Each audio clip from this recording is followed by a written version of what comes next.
Hello everyone, welcome to Computer Science and IT Gate Coaching. Don't forget to subscribe my channel and press the bell icon to get the instant notification of my free lecture.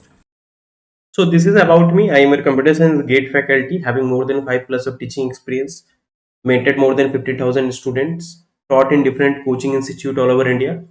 Okay, it's like the Gate Academy, even qualified multiple times Gate, and even I have given the coaching in many government colleges as well as in many private colleges. Like in SRM Chennai, I have given coaching. CAT Bhubaneswar, I have given.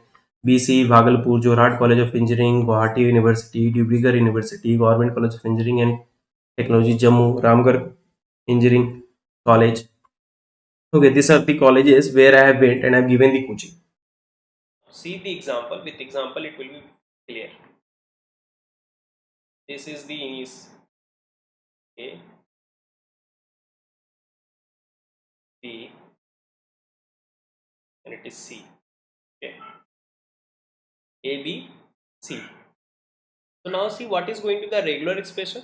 So rule 1 saying there should not be any incoming edge. Initial state should not have any incoming edge. It is not having. Rule 2 is saying that final state should not have any outgoing edge. Rule 2 is also satisfied. Now rule 3 is saying that there should be only one final state. Yeah, only one final state is. So all the rule is satisfied, and they are saying that eliminate the state other than the initial and final. So we are having only this. We can write this also like A, either B or either C.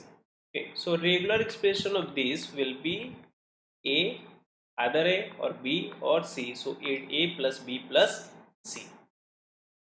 The regular expression of this is going to A plus B plus C. Clear?